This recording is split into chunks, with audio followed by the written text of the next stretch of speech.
오늘 이 시간 우리 하나님도 우리 여러분들을 많이 보고 싶어 하십니다. 저는 예전에 헬스장을 다닐 때 이런 일이 있었습니다. 헬스장을 2번 정도 다녔는데 6개월 헬스를 끊어놓고 그 이후로 안 간 적이 있습니다. 그 마음속에는 한 달 지날 때마다 빨리 가야 되는데 그때마다 이제 아침에 운동을 가려고 했으니 이게 새벽 예배 끝나고 가려고 하니까 이게 쉽지가 않았습니다. 성경 공부도 있고 또 뭐 장례가 나면 장례도 가야 했었고요. 그리고 갈 때마다 뭐 차키가 없다든지 뭐 신발이 안 보인다든지 갈 때마다 그랬던 것 같아요. 그래서 그렇게 하나하나 이렇게 연속이 되니까 딱 2번 나가고 이렇게 안 나간 적이 있습니다. 그래서 마감 한 달 전에 다리가 한번 다쳐가지고 전화를 했더니 한 달을 또 유예를 해준다는 거예요. 그래서 그럼 이번 진짜 다리 고치면 운동해야겠다. 근데 다리 고쳐도 안 갔어요. 못 갔어요. 그러니까 이게 마음속으로는 운동을 다 하고 싶어도 잘 되지가 않는 것을 경험을 해본 적이 있습니다. 여러분, 우리도 마음 먹은 거를 다 하지 못할 때가 있습니다. 몸이 안 움직일 때가 있어요. 우리 신앙생활도 그런 것 같아요. 주일날 교회 나와야 되는데 지금 교회 모든 친구들이 있습니다. 피곤해서 또 다른 바쁜 일 때문에 내가 가야겠다라고 시간도 맞아야 되고 또 옷도 있어야 되고 또 헌금도 있어야 되고 뭐 여러 가지가 준비가 되어야 된다고 생각을 하니까 그거 다 맞추려면은 교회를 못 오는 거예요. 저도 마찬가지였어요. 운동을 잘하고 싶어도 건강해지고 싶어도 그것은 마음뿐이고 뭐 한 가지가 틀어지면 그 변수가 많아지면 운동을 쉽게 못하는 것을 제가 경험을 했습니다. 여러분, 우리는 늘 뭐든지 완벽하게 하려다가 아무것도 하지 못하는 경험을 하게 됩니다. 공부도 그렇습니다. 문제집도 있어야 되고 또 책상에 또 조명도 있어야 되고 또 조용해야 되고 우리가 머릿속으로 그리는 그런 완벽한 그런 모습들이 있습니다. 그게 돼야 공부가 되고 운동이 되고 또 신앙생활도 잘 할 수 있는 것 같이 생각합니다. 그러나 살아가다 보면 아는 것은 처음부터 완벽한 조건, 완벽한 것이라고 하는 것은 절대로 나타나지 않는 것 같아요. 완벽해진 그 순간이 오면 시작하겠다라고 행동을 미루는 그것은 꼭 내가 내 자기 체면을 구기지 않으려는 영적인 교만과 같은 그런 신앙의 어려운 모습이라고 할 수가 있습니다. 부족하면 부족한 대로 또 부끄러우면 부끄러운 대로 우리는 나 자신을 의지하며 살아가는 것이 아니라 하나님을 의지하며 살아가는 하나님의 자녀입니다.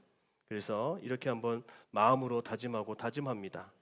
내 열심으로 안 되는 그 자리야말로 하나님이 어느 때보다 어느 누구보다 더 가장 열심히 일하고 계시는 현장일 수 있겠구나. 여러분, 부족함을 내버려 두십시오. 여러분의 연약함을 좀 그냥 내버려 두십시오. 그거는 손대지 마시고 하나님이 다루시는 영역이다라고 이렇게 마음을 편하게 먹을 수 있는 우리 모두가 되기를 바랍니다. 내가 완벽할 때를 기다리는 것은 뭐예요? 하나님의 일하심과 하나님의 은혜를 우리가 신뢰하지 못하는 그런 불신앙일 수 있기 때문입니다. 하나님은 오늘도 부족한 현실 속에서 나를 포기하지 않고 여러분을 포기하지 않고 지금도 새롭게 만들어 가지고 계십니다. 세상은 준비가 되면 그때 하라고 말하죠.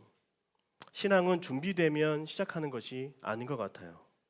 시작하면서 되는 것이 바로 신앙생활입니다. 저도 지금 선물 받은 구두를 이렇게 신을 때 이 구두도 처음에 신을 때는 너무 빡빡하고 딱딱하고 아팠습니다, 발이. 그런데 신발을 신을 때마다 부드러워지고 제 발 사이즈에 맞게 바꿔가는 것을 볼 수가 있습니다. 아무리 좋은 구두, 운동화를 사놓고 가만히 있으면 그게 제 몸에 맞을까요? 절대 그렇지 않습니다. 신고, 다니고, 뛰고 그것을 반복할 때 그것이 나에게 맞아지는 것을 우리가 경험할 수가 있죠.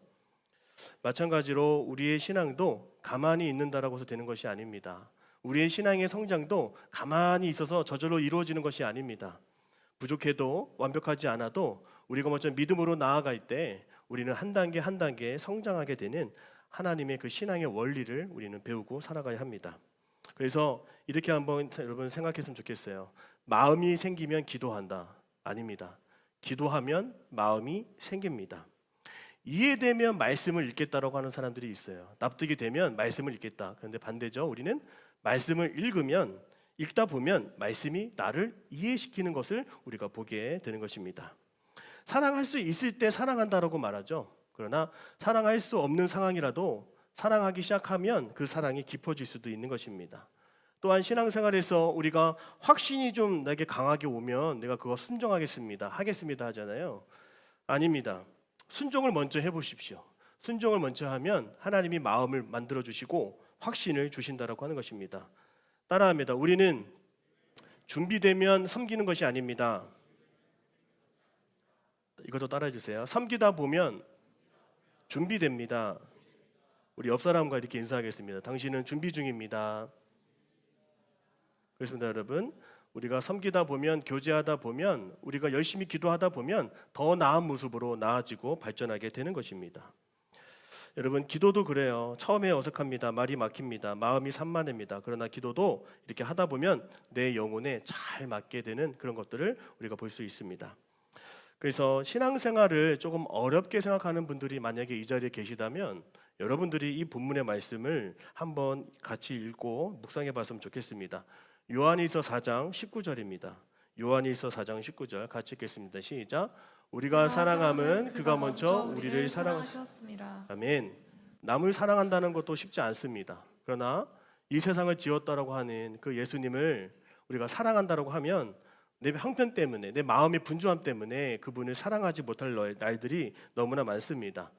그러나 반대라고 성경은 말하고 있습니다. 그분이 먼저 나를 지으시고 나를 아시고 나를 찾아와 주시고 나를 사랑하심으로 그 반응으로 우리가 주님을 사랑할 수 있게 되는 것입니다. 로마서 5장 8절도 한번 읽어볼까요? 시작. 우리가 아직 죄인 되었을 때 그리스도께서 우리를 위하여 죽으심으로 하나님께서 우리에 대한 자기의 사랑을 확증하셨느니라. 아멘. 다 준비될 때가 아닙니다. 여전히 부족하고 완벽하지 않은 그 죄인의 모습일 때, 여러분이 생각하는 그 죄인의 모습은 무엇입니까? 실패했을 때예요? 뭔가 원하는 모습을 갖추지 못했던 그런 낙심했을 때, 또 약속을 지키지 못했을 때, 하나님 앞에 정말 부끄러웠을 때, 여러분 그때 우리 말씀처럼 하나님은 그때를 위해 하나님의 그 자기의 사랑을 이미 확증해 놓으셨다라고 하는 그런 말씀을 통해 우리를 건져 주시는 것입니다. 마지막으로 요한복음 15장 16절도 같이 한번 읽어볼게요. 시작. 너희가 나를 택한 것이 아니요 내가 너희를 택하여서있느니. 그렇습니다, 여러분. 이것을 분명히 알아야 됩니다. 주도권은 바로 하나님에게 있다라고 하는 것입니다. 우리가 어느 교회를 택하고 어느 목사님을 만나고 어떤 설교로 듣고 이게 다 우리는 우리의 주권적인 행동이고 우리가 결정하고 판단하는 영역처럼 보여집니다. 그러나 그렇지 않다라고 하는 것입니다. 주도권은 언제나 하나님에게 있는 것입니다. 하나님이 때가 되면 그 말씀도 듣게 하시고 하나님이 때가 되면 오늘 여러분들도 새벽 제단에 나오게 하시려고 하는 거죠. 그리고 때가 되면 무르익으면 정말 예상치 못하게 여러분도 누군가를 전도할 수 있는 하나님의 사람으로 하나님은 이끌어 가 주신다는 거예요. 그래서 우리 신앙생활의 모든 시작은 다 나에게 있는 것이 아니라, 나의 형편에 있는 것이 아니라 하나님에게 있다. 이 사실을 여러분 믿으시기를 바랍니다. 그래서 신앙생활의 시작과 그 유지하는 것이 나의 열심, 나의 어떤 감정, 최고조의 어떤 전성기 이런 거에 기반에 있다라면 우리는 그 시기가 지나면 다시 신앙이 제자리로 돌아올 수가 있어요. 그러나 우리가 이 모든 것을 다시 시작할 수 있는 것이 내가 아닌 하나님께 있다고 한다면 우리는 언제든지 불이 붙을 수 있는 사람입니다. 어떤 기계가 있어요. 저에게는 이 책상 위에 하나 작은 시계가 있습니다. 배터리를 넣어야 이 시계가 돌아갑니다. 그러나 시간이 지나면 배터리가 방전되고 시계가 멈추게 됩니다. 배터리에서 제공하는 에너지가 한정되기 때문에 시간이 지나면 방전이 돼 있어요. 그러나 그 시계를 제가 배터리를 넣지 않고 아답터에 연결해서 전원을 꽂아놨다라고 생각해 보십시오. 여러분, 그것은 멈출 수가 없는 것입니다. 우리의 신앙생활이 멈출 수 없는 것은 그 모든 시작이 나로부터 시작된 것이 아니라 하나님께로부터 시작된 그 주님의 공급이 있기 때문이다. 그것을 우리는 알아야 되는 것입니다. 내 신앙이 오늘 내 감정과 열심이라는 배터리에만 의존하면 오늘 여러분 침체되고 방전될 수 있는 것입니다. 오늘 본문의 말씀에 보면 그 방전된, 침체된, 지체되고 있는 한 지파가 나온다고 하는 것이죠. 한 지파가 아닙니다. 그들은 7지파로 소개가 되어 있습니다. 이스라엘 백성들이 가나안을 정복한 다음에 땅을 분배합니다. 지난주에 마찬가지로 땅을 계속 분배합니다. 그런데 아직 지파들 중에서 땅을 분배받지 못한 지파들이 있었다라고 성경은 기록하고 있어요. 그것은 7지파입니다. 우리 1, 2, 3절을 다시 한번 읽어보겠습니다. 시작. 이스라엘 자손의 온 회중이 실로에 모여서 회막을 세웠으며 그 땅은 그들 앞에서 돌아와 정복하였더라. 그러나 이스라엘 자손 중에 그 기업의 분배를 받지 못한 자가 아직도 7지파. 여호수아가 이스라엘 자손에게 이르되 너희가 너희 조상의 하나님 여호와께서 너희에게 주신 땅을 점령하려 어느 때까지 포기하겠느냐. 아멘. 이 가나안 정복 정책은 이미 큰 국면에서는 이미 이스라엘이 이긴 싸움입니다. 여리고성 정령했죠. 아이성 정복했죠. 남부 연합군, 북부 연합군, 이 모든 것에서 다 승리해서 이제 가나안 땅은 이스라엘의 것이 되었습니다. 그런데 문제는 뭐냐면 큰 전쟁은 끝났지만 각 지파가 자기 기업을, 자기의 유산을, 그들에게 주어지는 땅을 실제로 받아들이고 실제로 쟁취하고 정착하는 일이 아직 남아 있다고 하는 것이죠. 우리 고3 학생들이 시험을 볼 때 이제 수시 시험을 보고 합격한 친구들이 있습니다. 그래도 정규 과정은 끝난 게 아니죠. 고등학교 3학년 모든 과정을 다 마쳐야 이제 대학에 올라가는 것처럼 이미 대학에 합격해도 주어진 일상의 시간과 역할이 다 남겨져 있다는 것을 알 수가 있습니다. 수능 시험을 치르는 학생도 마찬가지예요. 시험 끝나도 여전히 학기 과정이 다 남겨져 있는 것처럼 이미 하나님께서 축복으로 이 땅을 먼저 주셨음에도 불구하고 아직 남은 시간 동안은 그 땅에 어떻게 들어갈 것인가, 어떻게 들어가서 살 것인가, 어떻게 그것을 나의 것으로 삼을 것인가는 바로 이스라엘 7지파의 몫으로 남겨져 있다라고 하는 것입니다.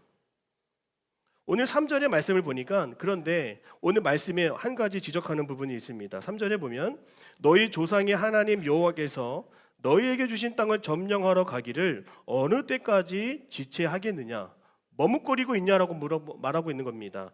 이미 허락받은 겁니다. 이미 주어진 거고 이미 나의 것입니다. 나의 소유입니다. 그러나 여기서 말하는 그 7지파, 여기 지도에 잠깐 띄워주시겠어요? 이 지도는 지금 7지파가 땅을 다 분배받은 모습이지만 그 지파의 이름을 보십시오. 그 지파는 단, 아셀, 납달리, 스불론, 이사갈, 베냐민, 시므온 지파였어요. 이 17지파에 지금 여호수아가 이야기하고 있는 것이죠. 하나님이 약속을 먼저 취소했기 때문에 이들이 멈춘 게 아니에요. 땅이 주어졌다가 사라지고 뺏겨서 이들이 멈춘 것이 아닙니다. 전쟁이 불가능해서 이들이 멈춘 것도 아닙니다. 문제는 받은 약속을 실제의 삶으로 나의 것으로 삼지 못했다라고 하는 것입니다. 우리가 운전면허가 있어도 운전 안 하는 친구들이 너무나 많습니다. 차도 있고 어쩌면 보험도 들었다고 칩시다. 근데 운전을 하지 않아요. 나 사고 나면 어떡하지? 주차 잘못하면 어떡하지? 뒤에서 빵빵거리면 어떻게 싸워야 돼? 뭐야 어떻게 해야 돼? 좀 더 자신감이 생기면 운전하겠다라고 하는 친구들이 있습니다. 이 친구는 면허가 없는 것이 아닙니다. 차가 없는 것도 아닙니다. 길이 벌써 막히고 어려운 것도 아닙니다. 문제는 두려움 때문에 이미 받은 자격을 사용하지 않고 있다고 하는 것입니다. 마찬가지로 하나님은 우리에게 성령을 주셨고 말씀을 주셨고 부르심을 주셨습니다. 오늘 우리도 영적인 자세를 들여다본다면 멈춰있는 영역이 있지 않습니까? 오늘 우리도 전도에 대해서 또 리더 역할을 맡는 거에 대해서 섬기는 거에 대해서 봉사에 대해서 우리가 하지 못하는 그런 영역이 혹시 여러분에게 있을 수 있습니다. 마찬가지로 운전은 도로 위에서 배우는 것처럼 신앙생활을 배우는 것도 현장에서 배우는 거예요. 이미 받은 자격을 우리가 가졌음을 우리는 기억하고 사용할 줄 알아야 되는 것입니다. 하나님이 말씀하지 않으셔서 그런 게 아니에요. 때로는 내 마음속에 욕심과 이기심과 내 고집 때문에 그거 하기 싫어서, 그거 귀찮아서 더 큰 확신이 올 때까지 기다리고 있는 청년들이 있습니다. 설교를 통해서 더 큰 확신이 오면 일하겠다. 설교를 듣고 더 결단이 일어날 만큼 어떤 확신이 나에게 주어지면 그때 봉사 생각해 보겠다. 더 큰 자극을 원하는 친구들이 생길 수 있습니다. 하나님은 우리의 삶에 멈춰진 영역을 지금 다 보고 계십니다. 기도하는 삶을 멈추고 계십니까? 성경을 읽다가 멈춰서 지금 읽지 않는 상태로 살아가고 있습니까? 주일마다 드렸던 헌금을 드리지 못하고 지금 고민하는 청년이 있습니까? 내 삶 속에, 신앙생활 속에 지금 지체되고 있는 영역이 분명히 있다고 하는 것이죠. 전도해야 하는 것을 알지만 꼭 내가 전도할 때 상대방이 거절할까 봐 전도하지 못하는 청년이 있어요. 공동체를 이제 섬겨야 되는 순장으로, 속장으로, 리더로, 팀장으로 올라서야 되는데 여전히 마음속에는 책임지는 것을 부담스러워하는 청년이 있을 수 있어요. 기도해야 하는 것도 알고 있지만 기도해도 안 되면 어떡하지? 먼저 고민하는 청년도 있습니다. 용서를 먼저 해야 한다, 이것도 알지만 용서해도 상대가 안 변할까 봐 용서하지 못하는 청년도 있습니다. 여러분, 하나님이 말씀을 하지 않아서가 아닙니다. 말씀은 먼저 하셨지만 순종하지 않은 오늘 우리들의 마음, 우리들의 삶이 문제가 될 수 있다는 것입니다. 따라합니다. 하나님은 그럼에도 순종을 원하십니다. 여러분, 오늘 이 앞에서 댄스 워십을 하기 전까지 몇 번이나 고민하고 몇 번이나 이렇게 스스로 괴로워하면서도 막 고민하는 우리 하민이가 있었어요. 이 자리에 올라온 게 뭐 그냥 당연한 게 아닙니다. 할까 말까, 창피해, 두려워, 뭐라 하면 어떡하지? 그런 몇 번의 고민 속에 순종하는 그런 마음을 갖고 올라오게 되었습니다. 여러분, 순종하면 시야가 넓어져요. 이런 나의 작은 행동이 누군가에게 위로가 될까? 위로가 될까? 도움이 될까? 여러분이 오늘부터 기도한다라고 목표를 세우면 오늘 여러분의 기도가 누구를 붙들고 누구를 세우게 될까? 이런 것들을 생각하게 되는 거죠. 여러분이 순종하는 그 자리에서 오늘 여러분은 이렇게 한번 생각해 보세요. 하나님이 오늘 나를 통해서 세우시는구나. 순종은 내 중심의 작은 창문을 하나님의 나라로 넓게 바라볼 수 있는 그 시야를 우리에게 허락해 준다는 것입니다. 사랑하는 여러분, 여러분이 성장하고 싶다라면 따라합니다. 성장은 순종을 통해 이루어집니다. 저도 목회를 하다가 순종 못하겠는 일이 너무나 많았던 것 같습니다. 뭐 자존심도 상하고 창피하기도 하고 목사가 돼서 그 일을 감당하려고 하니까 너무 부끄러운 일도 있었습니다. 전에 있던 교회에서 뭐 청년부 사역, 뭐 교회학교 사역을 하고 있었는데 하루아침에 저보고 이제 운전을 하라고 하는 그런 이야기를 들었습니다. 그래도 제 마음속에는 어떤 마음이 들었을까요? 왜? 뭐 잘못했지? 뭐가 부족했지? 뭐가 문제였지? 그런 생각으로 일주일을 보내게 됐습니다. 여러분, 멀쩡하게 제가 목회를 하고 있다가 이제 목사님을 모시고 하는 그런 운전 기사로 목사님과 같이 동행하는 거, 누군가는 그것도 괜찮다라고 생각할 수도 있지만 제 마음속에는 제가 교만해서 그것을 못마땅하게 저는 생각을 했습니다. 그래서 한번 고민을 해봤어요. 이거 그대로 가서 얘기할까? 못하겠다고 얘기할까? 아니면 뭐 잠깐일 수도 있으니까 한번 순종하고 해볼까? 그런 마음을 제가 먹었던 거죠. 근데 그렇게 지금 당장 원망하거나 불평하지 말고 왠지 하나님이 그 자리에 저를 위한 놀란 계획과 어떤 사인이 있을 것 같아서 제가 순종했습니다. 수긍했습니다. 받아들였습니다. 그렇게 한 주가 지나고 한 달이 지나고 3개월이 지나고 4개월이 지나고 불평과 불만과 원망을 하는 마음으로 운전도 했지만 하나님께서 저를 자꾸만 낮추시고 저를 다듬으시고 고치시는 그런 과정을 보면서 이게 테스트였구나. 너가 어떠한 사람의 말이라도 순종할 수 있는지를 보는 그런 하나님의 사람임을 하나님이 보시고자 했구나. 그걸로 제가 보았어요. 그리고 그 교회에서 사임하고 이제 이렇게 교회를 옮겨서 왔을 때에 제가 목사님에게 말씀드렸죠. 목사님, 저는 다른 거는 뭐 못했어도 이거 한 개만큼은 확실하게 한 것 같아요. 오늘 제가 여러분에게 자신 있게 얘기하잖아요. 순종 훈련은 제가 제대로 받은 것 같아요. 이렇게 제가 얘기를 했습니다. 말하고 싶은데 말하지 않는 거, 그리고 아닌데 아니다라고 말하지 않는 거, 여러분 이거 보통이 아닙니다. 그러나 그때만큼 제가 절제하고 제 마음의 욕심을 내려놓을 때 저는 말하지 않아도 제 모든 상황을 아시는 하나님께서 내 신원을, 내 상황을 대변해 주시는 것을 제가 알게 되었고, 말하지 않아도 제 혼자 고통 속에 눈물 흘리는 저의 모습을 하나님이 찾아와 주셔서 만나 주시는 그런 위로를 제가 경험할 수가 있었습니다. 사랑하는 여러분, 그래서 여러분도 저희 작은 삶의 분야에서 지금부터라도 순종할 수 있는 그런 삶이 될 수 있기를 주님의 이름으로 축복합니다. 순종을 못하는 친구들이 있다라면 이것을 알아야 돼요. 따라합니다. 내가 여전히 주인된 삶을 살기 때문에 내가 손해보지 않아야 나는 움직이겠다라고 하는 청년들이 많아요. 내가 확실히 알아야 움직이겠습니다. 내가 납득이 돼야 사역하겠습니다. 실패하지 않는다라고 하는 보장이 있어야 제가 움직이겠습니다라고 하는 그런 사람들이 있을 수 있죠. 그러나 하나님이 내 인생의 주인이 되시면 어떻게 변하는 겁니까?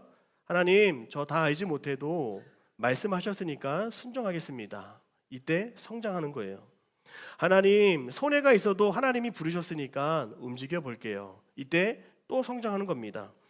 하나님, 저 실패가 두렵고 손해가 두려워도 하나님이 책임지실 것을 믿기 때문에 제가 한번 해볼게요. 이럴 때 더 많이 신앙의 성장이 일어나게 되는 것입니다. 사랑하는 여러분, 신앙생활은 바로 이 순종을 통해서 자라게 되는 것입니다. 오늘 본문의 말씀 4절을 보면 하나님이 이스라엘 백성들에게 순종을 원하십니다. 우리 4절 말씀 같이 한번 읽어볼까요? 시작. 너희는 내가 그들을 보내리니 그들은 일어나서 그 땅에 두루 다니며 그들의 기업에 따라 그 땅을 그려가지고 내게로 도는 것이라. 아멘. 가만히 움직이지 않는 이스라엘 일곱 지파에게 뭐라고 지금 말씀하시는 거예요? 너희들은 나가서 직접 하나님이 주신 축복의 땅을 밟고 다니면서 측량하고 그것을 직접 가봐서 어디에 너희들이 살아야 할 곳인지 한번 보라고 불러주시는 거죠. 여러분, 이렇게 아무것도 할 수 없는 상황에서 하나님이 우리에게 순종의 자리를 이끄실 때 우리에게 주시는 한 가지 분명한 사인이 있어요. 바로 그것은 3절인데 하나님이 약속의 말씀을 먼저 주셨기 때문에 그것이 가능하다는 것입니다. 우리 3절 말씀도 같이 한번 읽어볼게요. 시작. 여호수아가 이스라엘 자손에게 이르되 너희가 너희 조상의 하나님 여호와께서 너희에게 주신 땅을 점령하러 가기를 어느 때까지 지체하겠느냐. 자, 이게 보면 너희 조상의 하나님 여호와께서 너희에게 이미 주신 땅을 점령하러 간다라고 먼저 말씀을 하시는 거죠. 사랑하는 여러분, 우리는 아무런 무방비 상태에서는 무엇도 그냥 할 수 없는 연약한 사람입니다. 그러나 오늘 내 삶에 무엇 하나 준비되지 않은 상황이다 할지라도 하나님이 이미 태초부터 나에게 주신 약속의 말씀이 있고 나를 부르신 자리가 있다는 것을 알면 우리는 한 걸음 한 걸음 나아가게 돼 있을 수 있다는 거예요. 하나님은 우리가 가진 실패에 대한 두려움을 아십니다. 완벽을 가지려고 하는, 완벽한 모습을 만들려고 하는 우리의 모습도 아시는 거예요. 그러나 하나님 우리에게 완벽하라고 말씀하지 않으시고 바로 나아가라고 말씀하세요. 나가서 그림을 그려오라, 너희들이 살아야 할 구역을 그려오라, 이렇게 말씀하시는 것입니다. 사랑하는 여러분, 오늘 이 지점이 바로 오늘 우리가 살아가는 현실의 지역입니다. 그리스도인이 살아가는 현실은 어디입니까? 바로 따라합니다. 이미와 아직 사이. 이스라엘 백성들을 보십시오. 이미 하나님이 주신 축복의 땅을 누리며 살아갈 수 있는 환경이 주어졌습니다. 그러나 아직 이들이 그 땅에 들어가서 살지는 않고 있습니다. 그럼 지금 이미와 아직 사이에 이들에게 한복판에 놓여 있다고 하는 것이죠. 그러나 이들은 무방비 상태가 아닙니다. 먼저 첫째는 하나님이 주신 축복의 말씀이 있었어요. 그리고 지금까지 승리하게 하신 하나님의 놀라우신 구원의 역사가 함께하고 있었다고 하는 것입니다. 하나님은 이들이 그냥 살아가는 것이 아니라 하나님이 주신 말씀을 가지고 그림을 그리며 살아갈 수 있도록 이들을 이끄신다라고 하는 것입니다. 빌립보서 2장 12절에서 13절 말씀을 같이 한번 읽어볼까요? 시작. 그러므로 나의 사랑하는 자들아, 너희가 나 있을 때뿐 아니라 더욱 지금 나 없을 때에도 항상 복종하여 두렵고 떨림으로 너희의 구원을 이루라. 너희 안에서 행하시는 이는 하나님이시니 자기의 기쁘신 뜻을 위하여 너에게 소원을 두고 행하게 하시나니. 아멘. 오늘도 하나님은 우리의 마음속에 그 깊은 하나님의 뜻을 마음에 품고 살아가게 하십니다. 하나님의 약속의 말씀을 먼저 주셨기 때문에 바라보는 곳곳마다 또 나아가는 곳곳마다 하나님이 나에게 주신 땅이라고 우리는 확인하며 살아갈 수 있어야 되는 것이죠. 이미 구원받았지만 아직 그 구원의 삶을 살아가지 못하는 청년들이 있습니까? 사랑하는 여러분, 하나님은 여전히 변하지 않는 현실 속에서도 우리가 우리 안에 주신 그 소원을 두고 살아가게 하심을 믿으시기를 바랍니다. 1인 가구가 많아지고 있고 혼자가 살아가는 친구들이 많아지고 있습니다. 이들에게 무엇이 필요하냐 봤더니 생활 역량이 필요하더라고요. 혼자 살아가는 친구들이 혼자서 밥을 해 먹을 수 있는 역량, 집의 그 방 구석을 정리하고 청소하고 갖고 갈 수 있는 역량, 사람을 만나고 친구를 사귈 수 있는 그런 역량이 필요하다라고 연구 발표가 나왔습니다. 사랑하는 여러분, 이미와 아직 사이에 우리가 신앙생활을 한다라고 치면 오늘 우리에게 어떠한 역량이 필요하겠습니까? 첫 번째는 하나님이 주신 약속의 말씀을 붙들고 그 말씀대로 오늘을 살아가겠노라 다짐하는 우리의 결단과 결심이 필요한 것이죠. 하루하루마다 그 약속의 말씀이 나에게 있기 때문에 주어진 말씀을 통한 그림이 그려져 가기 위해서 늘 날마다 시간을 쪼개어 성경 말씀을 읽는 거예요. 이게 바로 영적인 역량을 키워야 한다고 하는 것입니다. 날마다 공동체를 통해서 내가 성장하기를 바란다면 섬길 수 있는, 나눌 수 있는, 베풀 수 있는, 아직 하나님의 그 축복이 다 나에게 오진 않았지만 그것을 오늘 여기서 누리기를 원하는 그 간절함으로 오늘 이 자리를 원망이 아니라 감사로 살아갈 수 있는 것이 바로 이 시대에 오늘 여러분에게 필요한 역량이라고 생각을 합니다. 하나님은 아브라함에게 이렇게 먼저 말씀하셨어요. 너는 큰 민족을 이루게 될 거야. 너의 이름은 크게 창대하게 될 거야. 이렇게 축복을 먼저 선포해 주셨어요. 그러나 정작 약속의 땅 가나안에 먼저 들어가니까 어땠습니까? 기근이 있었어요. 비가 내리지 않았습니다. 그리고 100세가 될 때까지 자녀를 낳을 수 없었습니다. 오랜 기다림의 시간이 있었습니다. 이 긴장 속에서 아브라함은 때때로 실수도 하고 타협도 하고 또 다시 애굽으로 내려가서 먹고 살기 위해 하나님의 말씀을 저버리기도 합니다. 하지만 아브라함은 이러한 긴장 관계를 통해서 성장하고 성숙해졌어요. 마음속에 뭐가 있었기 때문에? 나에게 주신 약속의 말씀이 새겨져 있었기 때문에 그런 것이죠. 창세기 13장에 이르러서는 조카 롯과 땅을 두고 갈등이 있었을 때 네가 좌하면 내가 우하겠다. 네가 우하면 내가 좌측을 선택하겠다. 먼저 하나님의 큰 비전을 가진 사람처럼 양보하는 모습을 보여주기도 합니다. 사랑하는 여러분, 내 눈앞의 현실은 아직 아무것도 이루어지지 않고 아무것도 보장받지 못하는 것처럼 보일지라도 오늘 우리가 먼저 붙잡아야 되는 것은 우리 마음속에 깊은 소원을 주셔서 밑그림을 그리게 하시는 약속의 말씀이 있기 때문에 오늘 우리는 그래도 움직일 수 있고 시작할 수 있다라고 하는 것입니다.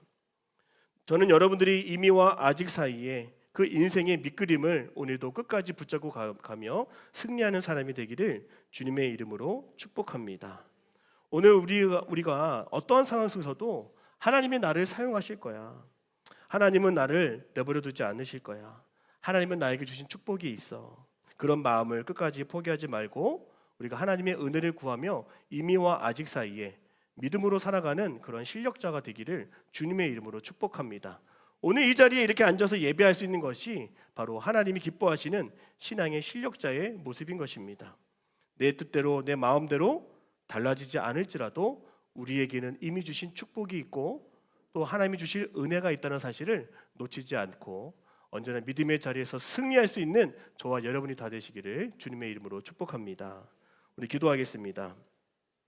사랑의 하나님, 지체된 우리의 신앙을 깨워주시고 완벽해야 된다라고 하는 두려움을 오늘 이 시간 내려놓게 하여 주시옵소서.